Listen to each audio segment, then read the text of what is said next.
ሰላም እንደምን ሰንብታችኋል ውድ የብስራት ዩቲዩብ ቻናል ተከታታዮቻችን ይህ የእግር ኳስ ዳኝነት ምስጢር መሰናዷችን ነው። ለዛሬም የተለያዩ ርዕሰ ጉዳዮችን ወደ እናንተ ይዘን እንቀርባለን። የካፍ ኢንስትራክተር ሽፈራው እሸቱ ከኛ ጋር ጥሩ ቆይታን ያደርጋሉ። ፕሮግራሙን እየመራው ከመላ የስቱዲዮ ባለሙያዎች ጋር ቆይታን ማደርገው አዲስ መሐመድ ነኝ። እስከ ፕሮግራማችን ማብቂያ ድረስ አብራችሁን ቆዩ። ኢንስትራክተር እንኳን ደህና መጡ። እንኳን ደህና ቆየሽ። ሳምንቶት እንዴት አለፈ? እንግዲህ የተለያዩ ውድድሮችን እየተመለከትንበት ያለፍነው ሳምንት ነው። እኛም ደግሞ ከምንመለከታቸው ውድድሮች ባሻገር ደግሞ በእግር ኳስ ዳኝነት ሕጉ ላይ የሚስተዋሉ ነገሮችን ወደ ውድ ተመልካቾች እናቀርባለን። ለዛሬም የተለያዩ ሀሳቦችን ይዘን ቀርበናል። እንግዲህ ዛሬ ከምናነሳቸው ጉዳዮች መካከል ግብ ጠባቂና የእግር ኳስ ዳኝነት ሕግን የሚመለከት ነው የሚሆነው። ዛሬ ቆይታችንን በግብ ጠባቂዎች ዙሪያ የምናደርግ ነው የሚሆነው።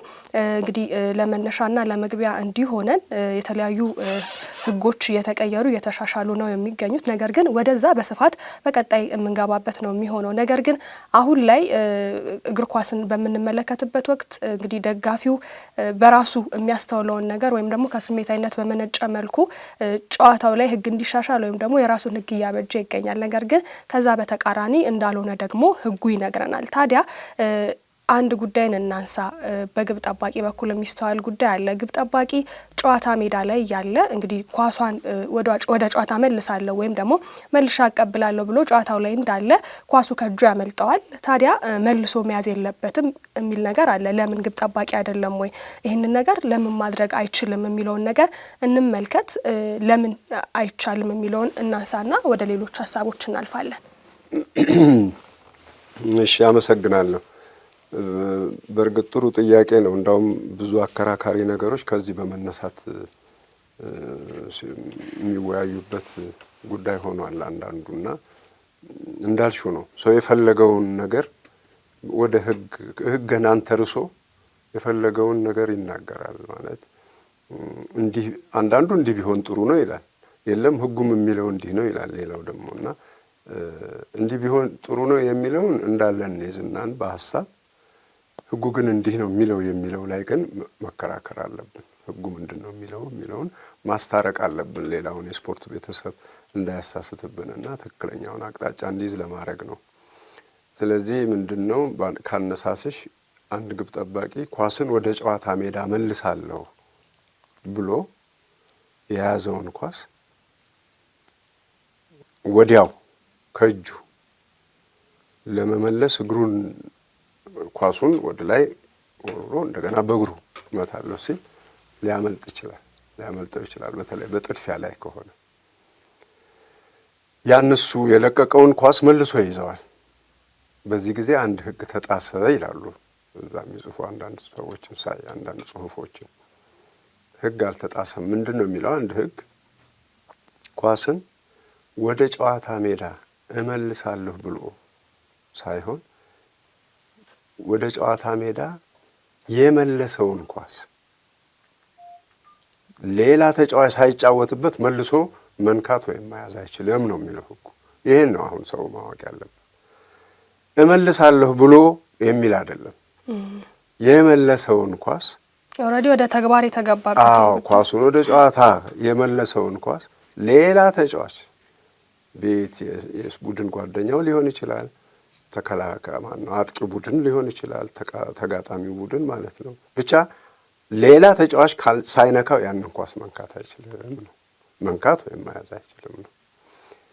ይሄኛውን አሁን ካልኩት ጋር ለመመለስ ጥረት በሚያደርግበት ጊዜ ላይ ግን የሳተውን ኳስ መልሶ በእጁ ቢይዝ ወደ ጨዋታ የመለሰውን ኳስ ነው የያዘው ብሎ መቅጣት አይቻልም። ይሄን ክሊር ለማድረግ ነው። ከዚሁ ጋር አብሮ እንግዲህ ግብ ጠባቂ ያው ኳሱን በእጅ ሲይዝ ይቀጣል የሚባለው ከምን ጋር ነው የሚሉትን ነገሮች ነው ማየት ያለብን። መነሻዎቹ እነሱ ናቸው መሆን ያለበት። እንግዲህ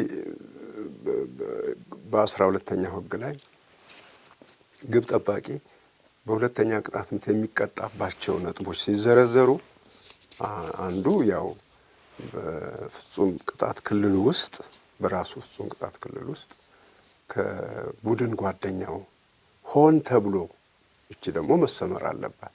ሆን ተብሎ ከቡድን ጓደኛው የተላከለትን ኳስ በእጁ መንካት ወይም መያዝ አይችልም። ይሄ አንዱ ነው። ሌላው ደግሞ ይሄንን ከመልስ ሮራ ደግሞ የበለጠ ግልጽ ለማድረግ ነው። ጓደኛ የመልስ ሮራ ስሮኢን የምንለውን ኳስ በጎን መስመር ካለፈ በኋላ ከወጣ በኋላ ከጨዋታ ወደ ጨዋታ ሲመለስ ይቀርበኛል ብሎ ለግብ ጠባቂው ለራሱ ግብ ጠባቂ ቢወረውርለት ያንን ኳስ በእጁ ወይም በክንዱ መንካት የለበትም። ስለዚህ በእጁ ነው። አሁን በእጁ ወይ በክንዱ ነው።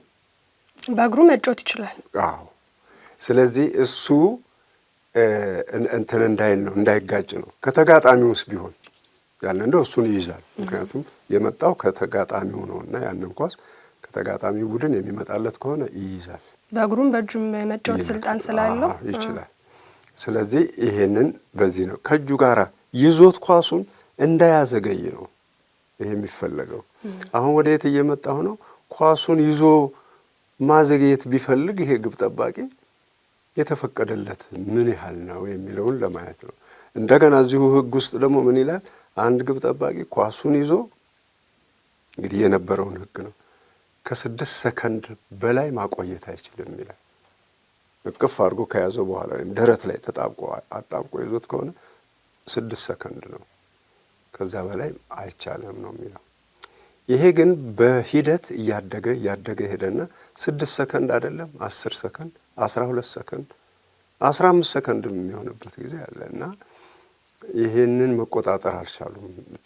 በተለይ እየተመሩ ያሉት ተጫዋቾች የበለጠ ወደ ብስጭት እንጫዋት ኳሱን ይልቀቅልን እንጂ አሰልጣኞቹ፣ ህዝቡ፣ ደጋፊው ማለት ነው እንግዲህ ግብ የገባበት ወገን ለማበሳጨት ህዝቡ እና ደግሞ ወደ ብጥብጥ የሚወስድም ስለሆነ የግድ ባለሙያዎቹ ወይም ፉትቦሉን የሚመራው የኢንተርናሽናል አይኤፍኤ የምንለው ኢንተርናሽናል ፉትቦል አሶሲዬሽን ቦርድ እሱ በ139ኛው ስብሰባ በቅርብ ቀን ባደረገው እሱ ላይ ህግ አውጥቷል። አሁን አሻሽሏል።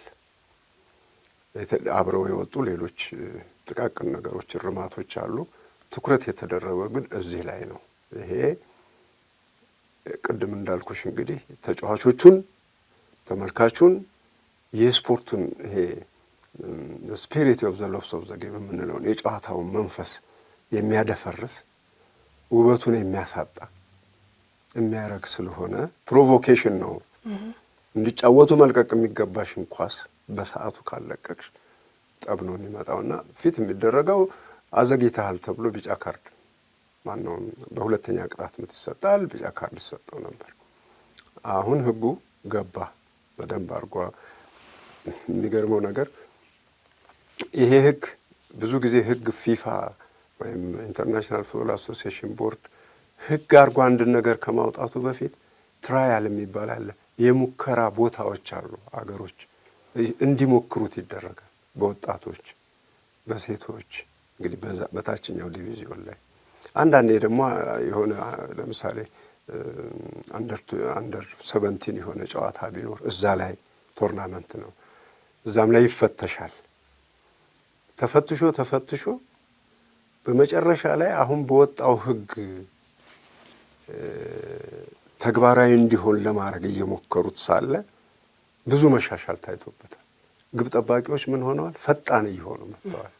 ስለዚህ ይሄማ እንግዳው ስለዋናውም ይሁን የዓለም የእግር ኳስ ጨዋታ ህግ ውስጥ ይግባ ህግ ይሁን ብለው አጽድቀውታል። ምንድን ነው የጸደቀው? አንደኛ 6 ሰከንድ የሚለው 8 ሰከንድ እንዲሆን ኳሱን ይዞ ተቆጥጥሩ ስር ያደረገ ግብ ጠባቂ በ8 ሰከንድ ከዛ በኋላ ባለው ኳሱን መልቀቅ አለበት። በ8 ሰከንድ ውስጥ ነው መልቀቅ ያለበት። አብሮ ታዲያ ግዴታ አለ 8 ሰከንድ።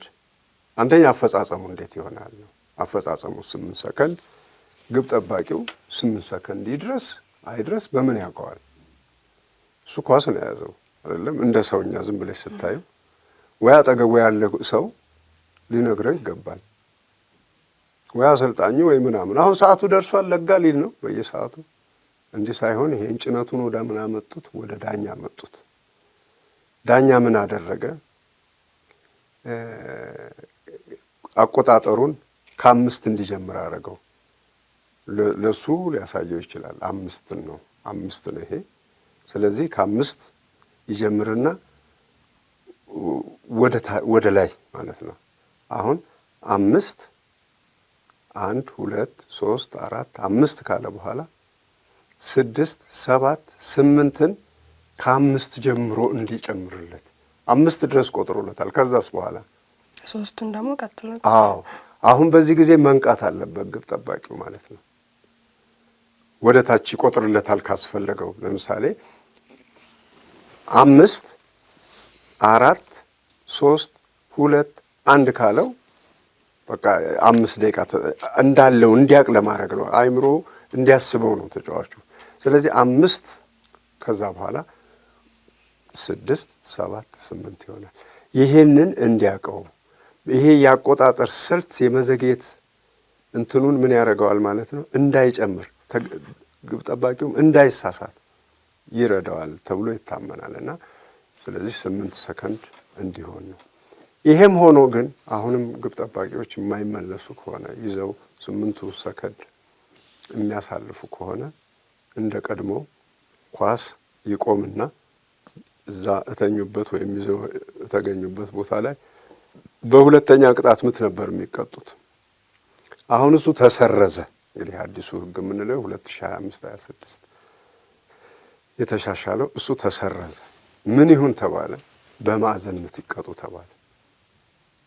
በጣም ሀርሽ ነው። በጣም ጠንካራ ሕግ ነው። ማን ፉልሽ ካልሆነ በስተቀር አንድ ግብ ጠባቂ እየመራ እያለ በተለይ 2-1 ወይም እንደዚህ እየመራ ያለ ቡድን ግብ ጠባቂው ይዞ ሊተኛ አይችልም። ማዕዘን የምትሰጠበት ማለት ደግሞ ዴንጀረስ ነው ማለት አደጋ ላይ ይጥለዋል ቲሙን። ምን ይሆናሉ ማለት ነው? አሁን እንግዲህ ግብ ጠባቂዎች ቶሎ ነው የሚለጉት ኳሱ። አለዛ ምን ይሆናሉ? ሲዘገዩ ልክ 8 ደቂቃ ሲያበቃ በማዕዘን ምት እንዲቀጡ ይደረጋል። ሁለተኛ ቅጣት ምት የሚለው ተሰረዘ ማለት ነው። እንግዲህ ይሄ ሕግ ከ2025 ጁላይ 1 ጀምሮ ነው ተግባራዊ የሚሆነው። ሁሉም የፊፋ አባል ሀገሮች የሚጠቀሙበት ነው። ይሄ ተለመደ ነው። ምንጊዜም ሕግ አስቀድሞ ማርች ላይ ይወጣል። ከዛ በኋላ ሌላ የጽሁፉ ነገር ምናምኑ ያልቅና ወደ ጁላይ 1 ላይ ተግባራዊ ይሆናል ነው የሚለው። ምንጊዜም የሕግ አወጣጡ ይሄ ነው። ግን ግድ ጁላይ 1ን ሳይጠብቅ ጁን 14 2025 ላይ የዓለም የወርልድ ክለብ ሻምፒዮንሺፕ አለ ዋንጫ የሚባልና የእሱ ውድድር ይደረጋል ከጁን 14 ጀምሮ። ስለዚህ ለሱ ሲባል ይሄኛው ሕግ እንዲሰራ ተደርጓል። ለዚህ ውድድር ከዛ እንዲጀምር ተደርጓል። ወይራስ ሌላ በዛ ጊዜ የሚሄዱ ውድድሮች ቢኖሩ ግን የነሱ ፓርቲኩላርሊ እንደዚህ ተብሎ ያልተጻፈ ስለሆነ በዛው ጁን 1 እንጠብቀው ነው ወይም ማነው ጁላይ ሐምሌ 1 እንጠብቀው ነው ተግባራዊ የሚሆነው እና ስለዚህ በዚህ መልክ ነው እንግዲህ የሚሆነው። እርግጠኛ ነኝ ከዛ በኋላ ያለው የጨዋታ ሁኔታ እንዳሁኑ ያለውን ጭንቀት፣ ብስጭት እና ውበት የማሳጣት አይነት ሁኔታ አይኖርም። አናዳጅ ወይም ፕሮቮኬሽን ለጠብ የሚያመነሳሳም አይሆንም። ጥሩ ፉትቦል ይሆናል ብለን እንገምታለን። በዚህ አጋጣሚ ግን እኔ እንደው አሁንም ማየት የሚገባው ነገር ይሄ ሕግ አውጪው አካል የዚህ የማዕዘን ምት ጉዳይ ነው። በዚህ ጊዜ ላይ የሚደረጉ ነገሮች አሉ። ይሄ መጓተቱ እንደው መናጠቁ ይሄንንም አንድ ሕግ ያበጁለታል ብዬ ጠብቅ ነበረ። እሱ አልሆነም። እርግጠኛ ነኝ እሱም ይለወጣል ከጊዜ በኋላ ሕግ ይወጣለታል ብዬ ገምታለሁ። እንደው ስለ ሕጎቹ ስለ መቀየር ወይም ደግሞ ስለ መሻሻል ሲነሳ ወይም አዳዲስ ሕጎች ወደ ጨዋታ ሲመጡ ወዲያው የመተግበሩ ጉዳይ ምናልባትም ከተላመዱት ነገር ጋር ሌላ አዲስ ነገር ነው የሚፈጠረው። ለተመልካቹም ሆነ እዛው ጨዋታ ሜዳ ላይ ላሉት ለተጫዋቾቹ አጠቃላይ ይሄ ጉዳይ የሚመለከታቸው ሰዎች ሁሉ እንዴት ነው የሙከራ ወይም ደግሞ ያንን ነገር እስኪላመዱት የሚሰጣቸው ጊዜ ምንን ይመስላል? ለምሳሌ በአንድ የውድድር ዘመን ቀጣይ ላይ የነበረው ነገር ላይኖር ይችላል። በቀጣይ ደግሞ ሌላ የሚሻሻሉ ነገሮች ይኖራሉ። ምናልባት ባለፈው ነገር ላይ ተንተርሰው የተለያዩ ስህተቶች ቢሰሩ ዳኛው የሚታገስበት መንገድ አለ ወይስ ደግሞ እስኪላመዱት የሚሰጥ የሆነ ገደብ አለ ወይ? ምናልባት በአምናው ዘንድሮ ላይ መራ ስለሚችል ስለሚሻሻሉ ህጎች እንዴት ነው አስተካክሎ ወይም ደግሞ እኩል ጎን ለጎን ማስኬድ የሚቻለው? አዎ አይ እንግዲህ ህግ አንዳንድ ጊዜ ዳኞቹ እንደዚህ ህግ በሚለወጥበት ጊዜ አሁኑኑ ብዙ ክሊፖች ተሰርተዋል፣ ማስተማሪያ ማኑዋሎቹ ተዘጋጅተዋል፣ ወዲያው ኮርስ ይሰጣል። በየሀገሩ የኤምኤ ኢንስትራክተርስ የሚባሉ አሉ። ማለት የሜምበር አሶሲዬሽን የአባል ሀገሮች ኢንስትራክተሮች የሚባሉ አሉ በየሀገሩ ማለት ነው። ስለዚህ ግድ ከፊፋ መምጣት የለበትም አስተማሪ ወይም ከካፍ መምጣት የለበትም። እዛ ሀገር ውስጥ ያሉት ኢንስትራክተሮች ኢንስትራክተሮች ወኪሎች ናቸው፣ ሊያስተምሩ ይችላል። ለነሱ ቶሎ ተብሎ በኢንተርኔት ይገለጥላቸዋል የማስተማሪያውም ሌላውም ነገር ሁሉ ማብራሪያው። ስለዚህ እነሱ ወዲያው እዛ ሀገር ውስጥ ላሉት ኢንስትራክተሮች፣ ዳኞች፣ ኮሚሽነሮች ፉትቦሉ ለሚመለከታቸው ሁሉ ያስተላልፋሉ። ይሄ አንዱ መንገድ ነው፣ እንዳይዘገይ እንዳይሳሳት። ያን ካደረጉ በኋላ ግን አንዴ ወደ ነበረበት ለመመለስ ስህተት ሊመጣ ይችላል።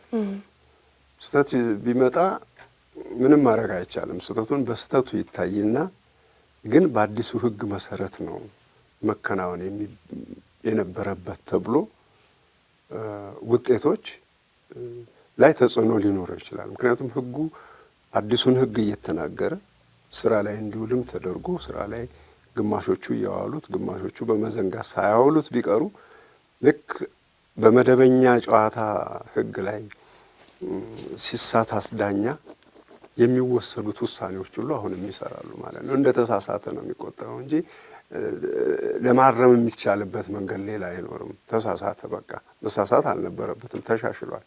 ግን ትናንት ስለነበረ የተሻሻለው በቀድሞ ተሳስቼ ነው ብሎ ለማለት ያስቸግራል። ወደ ህጉ መመለስ ያስፈልጋል ማለት ነው። ሌላኛው ከህጉ ጋር ካነሳን ቢነሳ ጥሩ የሚሆነው ነገር የክለቦች ጥያቄዎች ይኖራሉ። ቀደም ብለው እንዲደረግላቸው የሚፈልጉ ሲሻሻልም ደግሞ ይሄ ነገር ከዚህ ነገር አንጻር ቢቀየር ወይም ደግሞ ቢስተካከል የሚሉት አሉና እነሱ ጥያቄዎች ህጉ ሲሻሻል የሚስተናገዱበት መንገድ ምን ይመስላል? ቀደም ብሎ ነው የሚያስገቡት ተብሏል። ስለዚህ የክለቦች ጥያቄ በምን መልኩ ይስተናገዳል? ምንድነው ህጎች ሊወጡ ሲሉ ሁሉም አባል ሀገሮች የሚመስላቸውን ይሄ ህግ አያሰራንም፣ እንቅፋት አለው፣ ቢሻሻል በእኛ አስተያየት ይሄ ቢሆን ጥሩ ነው የሚሉትን ለኢንተርናሽናል ፉትቦል አሶሲዬሽን ቦርድ ማቅረብ አለባቸው። ጊዜ ገደብ አለው። ከስብሰባው 1 ወር በፊት 2 ወር በፊት ወዘተ የሚል መመሪያ ስላለ ያ ተጠብቆ ያ ነገር ይገባል። ያ ገብቶ ተመርምሮ ነው እንደዚህ ህግ የሚወጣው። ሙከራ ተደርጎ ነው። እንደዚህ ከተባለ በኋላ ወዲያው የሚሻሻል ነገር የለም።